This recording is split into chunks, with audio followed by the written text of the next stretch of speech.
کسی ملک پر ایک مغرور بادشاہ حکومت کرتا تھا۔ وہ ہیرے جواہرات، شان و شوکت اور اپنے جاہ و جلال کے نشے میں بدمست ہو کر رعایا کی طرف سے بالکل غافل ہو چکا تھا، اور اسے ان کی مشکلات اور پریشانیوں کی کوئی فکر نہیں تھی۔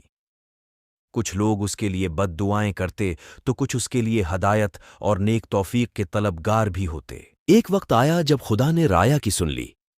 ہوا یہ کہ بادشاہ ایک دن نہایت شان و شوکت سے سپاہیوں کے لاو لشکر کو ساتھ لے کر شکار پر نکلا۔ جنگل میں اسے ایک ہرن نظر آیا، اس نے اس کے پیچھے گھوڑا دوڑا دیا۔ ہرن کا تعاقب کرتے ہوئے وہ بہت دور نکل گیا اور راستہ بھٹک گیا۔ وہ اپنے محافظ دستے اور تمام درباریوں سے بچھڑ گیا تھا۔ ادھر انہوں نے بادشاہ کو بہت ڈھونڈا، لیکن گھنے جنگل میں مایوسی کے سوا کچھ ہاتھ نہ آیا، اور یوں بھی رعایا کی طرح بادشاہ کے سپاہی اور درباری سبھی اس کی اکڑ اور غرور سے تنگ آ چکے تھے۔ انہوں نے اپنے فرما روا کی تلاش بند کر دی اور واپس لوٹ گئے۔ بادشاہ سارا وقت راستہ تلاش کرتا رہا، لیکن نہ تو اسے اپنے محل کی طرف جانے کا راستہ ملا اور نہ اس کے درباری۔ اس دوڑ دھوپ میں اسے پیاس لگنے لگی، مگر کہیں بھی پانی نہیں ملا۔ میلوں چلنے کے بعد اسے بہت دور ایک جھونپڑی نظر آئی تو وہ خوشی سے پاگل ہو گیا۔ اس نے سرپٹ گھوڑا دوڑایا اور جھونپڑی تک جا پہنچا۔ وہاں ایک بزرگ بیٹھے عبادت میں مشغول تھے اور ایک طرف کونے میں پانی کا گھڑا رکھا تھا۔ بادشاہ نے بڑی بیتابی اور خشک زبان کو بمشکل حرکت دے کر بزرگ سے پوچھا، پپ پپ پانی مل جائے گا ایک گلاس؟ ہاں مل جائے گا، مگر ایک شرط پر۔ بزرگ کی پرجلال آواز جھونپڑی میں سنائی دی، مجھے ہر شرط منظور ہے، میں اس سلطنت کا حکمراں ہوں، پپ پانی پلا دو۔ بادشاہ نے بیتابی سے کہا، مگر اس موقع پر بھی اس نے اپنی عمارت کا احساس دلانا ضروری سمجھا تھا۔ پہلے شرط سن لو، پانی کے گلاس کے بدلے میں تمہاری پوری سلطنت لوں گا۔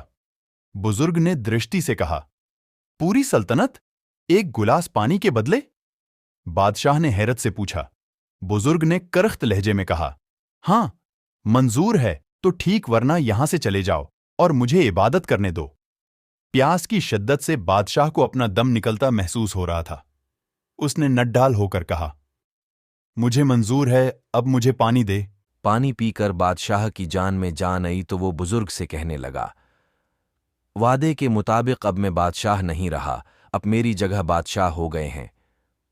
آپ میرے ساتھ محل چلیں اور تخت سنبھال کر مجھے وہاں سے رخصت کریں۔ بادشاہ کی بات سن کر بزرگ نے مسکراتے ہوئے اور ایک بے نیازی کے ساتھ کہا، جس سلطنت کی قیمت ایک گلاس پانی ہو، اس کی حقیر بادشاہت لے کر میں کیا کروں گا؟ یہ سن کر بادشاہ بہت شرمندہ ہوا۔ اسے اپنی اصلیت کا علم ہو گیا تھا اور وہ جان چکا تھا کہ واقعی انسان کے پاس دنیا بھر کے خزانے ہوں یا کوئی بڑی سلطنت، لیکن جب وہ مجبور ہو تو اس کی قیمت ایک گلاس پانی کے برابر بھی نہیں ہے۔ بادشاہ کے دل سے شان و شوکت اور اپنی عمارت کا سارا ذوق و شوق اور ہر آرز و گویا جاتی رہی۔ اس نے خدا کا شکر ادا کیا کہ آج اسے ہدایت ملی۔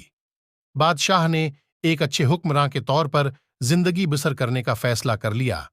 تب اس بزرگ نے بادشاہ کو گھنے جنگل سے نکالا اور محل تک پہنچایا۔ اس موقع پر بادشاہ نے بزرگ سے وعدہ کیا کہ وہ اللہ کے بندوں کے ساتھ بھلائی کرے گا اور اپنی رعایا کی خبر گیری کرتا رہے گا۔